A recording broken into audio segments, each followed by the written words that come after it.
वरहमतुल्लाहि वबरकातुहू। नाज़रीन, आज हम आपके सामने ऐसे नौजवानों का तज़किरा करने जा रहे हैं जिन नौजवानों ने अपनी क़ुव्वत बा को अपने ही हाथों में तबाही के दहाने पे ले गए।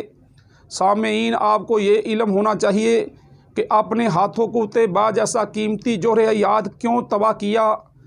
आज हम ये भी बताना चाहते हैं कि ज़ाहिर ईसा शरीफ़ा जैसे ये ज़ईफ़ हो चुके होते हैं, इनके पास सब्र नाम की भी कोई चीज़ नहीं होती। इनके उज़्वे मखसूस के रग पट्टे तो ख़राब हो चुके होते हैं और आए दिन ये मेडिकल स्टोरों के पास जाते हैं, आए दिन ये पंसार वाले के पास जाते हैं और तला का सहारा लेते हैं, कभी टकोर का सहारा लेते हैं ताकि पट्टे किसी न किसी तरह मजबूत हो जाएं। तो नाज़रीन, हम आपको ये भी बताना चाहते हैं, सबसे पहले इन अज़ाइर ईसा का इलाज कैसे किया जाए। सबसे पहले मरीज़ के पास सब्र नाम की तो कोई चीज़ नहीं होती। मरीज़ चाहता है कि मैं एक ही पुड़िया खा लूँ और पहलवान बन जाऊँ, मिनटों सेकंडों में मेरी मर्दाना कुव्वत बहाल हो जाए। जिस मर्दाना कुव्वत को उसने तबाह किया है 20-21 सालों के अंदर, और उसको मिनटों के अंदर बहाल करना चाहता है। तो नाज़रीन, हम आपको ये बताना चाहते हैं, सबसे पहले ऐसे मरीज़ को परहेज़ नाम की तो चीज़ से ये वाकिफ़ ही नहीं होता। और इसको क्या करना चाहिए, अगर इसका इलाज शुरू किया जाए तो ये क्या कहता है, गुर्बत का रोना शुरू कर देता है। मैं तो बड़ा गरीब इंसान हूँ, मेरी फैमिली बड़ी है और मेरे घर के अंदर 100-2 सालन नहीं पक सकते और मैं कैसे इन चीज़ों का परहेज़ करके अपना इलाज करवा सकूँ। तो ये मायूस हो जाता है। तो नाज़रीन, हम आपको बताना चाहते हैं, अगर ये सारी चीज़ें मिल भी जाएँ तो फिर भी इनकी मर्दाना कुव्वत का इलाज कैसे मुमकिन है कि वो गारंटी के साथ हो सके। अगर ये सब्ज़ियाँ, दालें, फल और आटा जैसी अग़ज़ा बुनियादी जो जुज़ है ये असल मिल भी जाएं तो इसमें क्या गारंटी है कि हमारा इलाज कंप्लीट हो सके।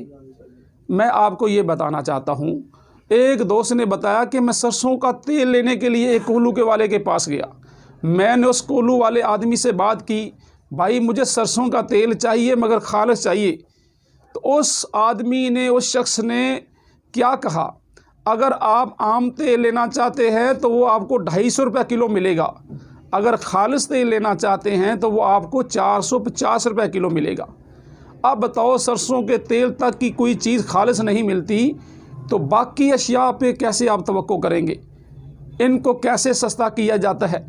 50 रुपये वालों किलो पाम आयल जो बाज़ार में मिलता है, घटिया किस्म का आयल, उसको सरसों के तेल के अंदर मिक्स किया जाता है ताकि सरसों के तेल की क्वालिटी को बढ़ा दिया जाए। जब बढ़ा दिया जाए ताकि ज़्यादा पैसों का कमाया जाए, जहां तेल खालिस तक नहीं मिलता। अगर कोल्हू वालों के पास जब इंसान पहुंचता है तो ये 50 रुपये के वाला तेल पाम ऑयल जो होता है सरसों के तेल में मिला देता है, उसकी मिलावट करता है। हालांकि दूसरी तरफ हदीस शरीफा में मौजूद है, नबी अलैहिस्सलाम ने फरमाया, मन गश्शा फलैसा मिन्ना, जिसने मिलावट की वो हम में से नहीं। मगर बाहर लिखा है अल हयाओ मिनल ईमान, अंदर हया का जनाजा निकल रहा है। बाहर लिखा हुआ है मन गश्शा फलैसा मिन्ना, अंदर दूध में पानी डाला जा रहा है, अंदर सरसों के तेल के अंदर पाम ऑयल डाला जा रहा है। बताइए, ये मुसलमानी है कि ये कैसी इंसानियत है। ये कैसे मर्दाना ताकत का इलाज होएगा आपका, कैसे क़ुव्वत बा आपकी बहाल हो सकती है। अगर आपके पास मरीज़ जो आता है, सबसे पहले उसको देखें। अगर तो वो जरियान का मरीज़ है, इहतलाम का मरीज़ है या रिक्कत का मरीज़ है तो इनकी इलामात को दूर कर दें। जब आप उनकी इलामात को दूर कर देंगे तो इनकी क़ुव्वत बहाल हो जाएगी। क़ुव्वत बहाल का मरीज़ को हौसला देना चाहिए और हौसले से उसको भी काम लेना चाहिए। अगर क़ुव्वत बहा का इलाज करवाने वाला हौसले से काम लेता है तो इसका बेहतरीन कामयाब इलाज हो जाता है। और सबसे पहले इसका इलाज करने के लिए निज़ाम हज़म को दुरुस्त करना चाहिए। जब निज़ाम हज़म दुरुस्त हो जाए तो चारों ज़ाहिर ईसा मजबूत हो जाते हैं, चारों ज़ाहिर ईसा का इलाज हो जाता है। जब चारों ज़ाहिर ईसा का इलाज हो जाए तो मर्दाना ताकत की लग मेडिसिन खाने की कोई ज़रूरत ही पेश नहीं आती। तो हम क्या करते हैं, हम आए दिन मेडिसिन का इस्तेमाल करते हैं। एक नौजवान मेरे पास आया, उसने अपनी एक दुखी दास्तान सुनाई। वो बहुत ही दुखी नौजवान की दास्तान है। जब मैंने सुनी, मेरे दिल के अंदर मुझे दुख भी हुआ कि एक इंसान दूसरे इंसान के साथ ये रवैया पेश करता है। उस नौजवान ने मेरे सामने अपनी ज़िंदगी की आप बीती मुझे सुनाई। और क्या सुनाता है नौजवान?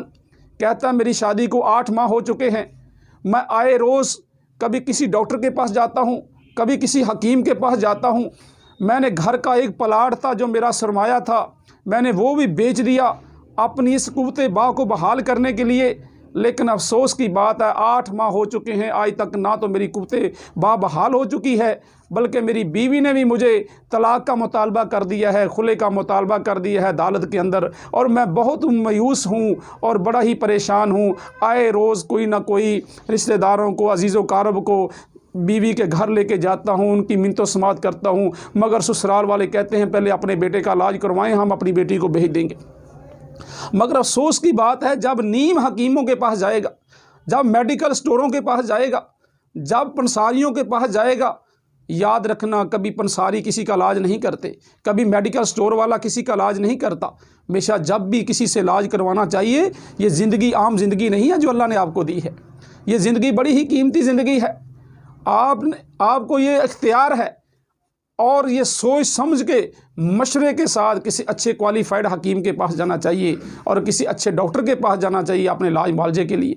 मगर अफसोस है हम पैसे की खातर, हम पैसा बचाने की खातर नीम हकीमों का रुख करते हैं, नीम डॉक्टरों का रुख करते हैं, जिनकी वजह से हमारी तबाही, हमारी ज़िंदगी भी तबाह हो जाती है। हम अपनी मर्दाना कुव्वत को भी जनाब दाव पे लगा देते हैं। कुछ तिब्बा हजरात इस मकसद के लिए गर्म और खुश्क और गर्म दवाएं देते हैं ऐसे मरीज़ों को। ये मुशाहदा किया गया है जिसका नतीजा 0 है और 0 से भी आगे होता है। मरीज़ की ज़िंदगी तबाह हो जाती है। क्या करते हैं? खुश्क ग़िज़ाओं को और गर्म ग़िज़ाओं को मिक्स करके उनको जनाब फार्मूले तैयार करके देते हैं।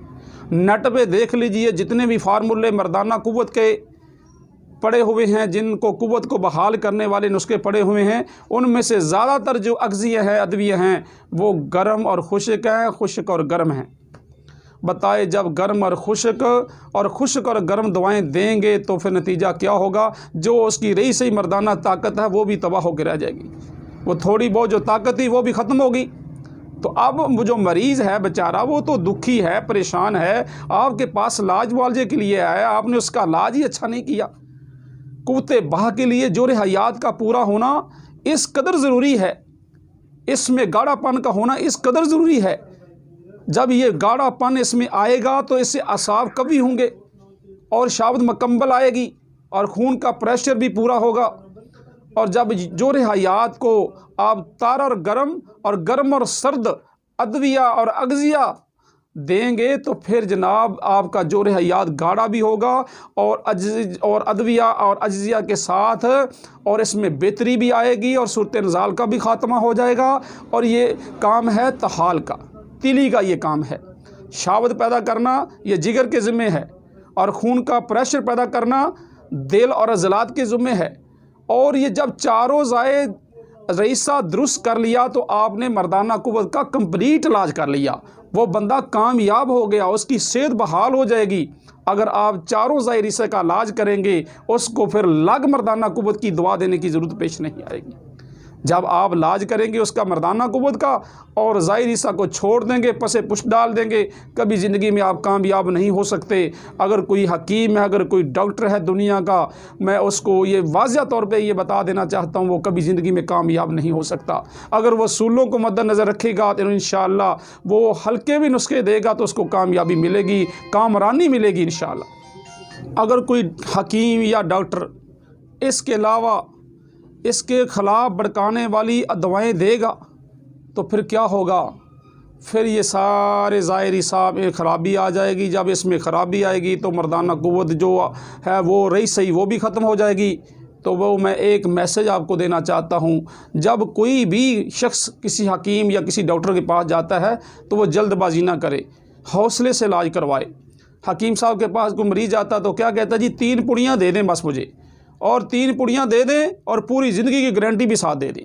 हकीम साहब 3 पुड़ियाँ मांगता है, हकीम साहब 3 पुड़ियाँ दे देते हैं। और डॉक्टर साहब के पास जाता है, उसको कहता है जी मुझे वैगरा की गोलियाँ दे दें। इसको पता ही नहीं होता कि वैगरा की गोली खाने के कितने नुकसानात हैं, कुश्ता साजी के कितने नुकसान आते। इन चीज़ों को गौर नहीं करता। ये जल्दबाजी मिनटों सेकंडों में अपनी मर्दाना कुव्वत बहाल करने के ज़िम्मे में ये अपनी रही सही ताकतों भी ख़त्म कर लेता है और गुर्दे भी इसके तबाह हो जाते हैं और ये हार्ट का भी मरीज़ बन जाता है और इसके साथ साथ अपनी ज़िंदगी को दांव पे लगा देता है। और बाज़ दफ़ा ये इस तरह की सूरत हाल पैदा हो जाती है कि ये अपनी जान की बाजी से भी हार जाता है। मगर अफसोस से कहना पड़ता है कि आज के इस नौजवान को मैं एक मैसेज देना चाहता हूँ, एक पैगाम देना चाहता हूँ, मुजर्रबात के पीछे ना भाग। अपना इलाज करवाना तो हौसले के साथ करवा। अपनी ज़िंदगी को बनाना चाहते हैं तो हमेशा अपना इलाज किसी क्वालिफाइड हकीम या डॉक्टर के पास जाके करवा। इसके अलावा किसी पंसारी या मेडिकल स्टोर से ना जा, अपनी ज़िंदगी को तबाह ना कर।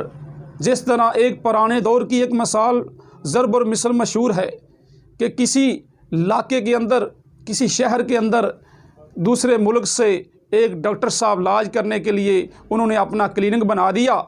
पूरा 1 महीना इंतज़ार करता रहा, मरीज़ उनके पास आते नहीं, वो बड़ा परेशान है। घर से फ़ोन आते हैं कि क्या हाल है, आपने क्लिनिक बनाया, हॉस्पिटल बनाया, आपका हॉस्पिटल कैसा चल रहा है। वो घर को फ़ोन करके बताता है कि जनाब हालात इस तरह के हैं कि अभी तक तो कोई मरीज़ नहीं आया। मैंने उसकी एडवर्टाइजमेंट भी की है लेकिन अभी तक कोई मरीज़ नहीं आया। तो एक दिन ये सूरत हाल हुई, वो अचानक ही किसी मेडिसन लेने के लिए एक मेडिकल स्टोर के पास जाता है तो क्या देखता है, वहाँ पे लोगों का एक जुर्मट सा है। तो वो देख के हैरान हो जाता है कि मेडिकल स्टोर से मुख्तलिफ़ किस्म की कैटेगरी के लोग मौजूद हैं। कोई लोग सर दर्द के लिए पैनाडोल इस्तेमाल करने के लिए उनको कह रहे हैं, कोई सर दर्द के लिए कहता है मुझे पोनेस्टान दे दे, कोई कहता जी मुझे अगमेंटन चाहिए, कोई कहता जी मुझे फ्लोक्सासिन चाहिए, कोई कहता जी मैं एवियन कैप्सूल चाहता हूँ, और कोई शख्स कहता है कि मुझे फ़लाँ चीज़ दे दे, मुझे फ़लाँ ट्यूब दे दे, मुझे फ़लाँ दवाई दे दें। मेरे भाई, जब उस इलाके के लोग, अनपढ़ जहल लोग जनाब खुद डॉक्टर बन के मेडिकल स्टोर पे जाएंगे, अद्वियात लेंगे, तो फिर क्या होगा, हमारे माशरे के अंदर फिर बीमारियां फैलेंगी, हमारे गुर्दे भी ख़राब होंगे, हम हेपेटाइटिस भी मुब्तला होंगे, हम एड्स के अंदर भी मुब्तला होंगे, हम अपने हाथों के अंदर अपनी मर्दाना कुव्वत को भी तबाह करना चाहेंगे। लेकिन अगर आप इन सब चीज़ों से बचना चाहते हैं तो हमेशा याद रखिए, अपना जब भी इलाज करवाएँ किसी क्वालिफाइड हकीम या डॉक्टर से करवाएँ। अल्लाह आपका हामी व नासिर हो। अस्सलामु अलैकुम वरहमतुल्लाहि वबरकातुहू। बेहतरीन सदका जारिया हासिल करने के लिए इस वीडियो को लाइक, कमेंट और शेयर करना मत भूलें।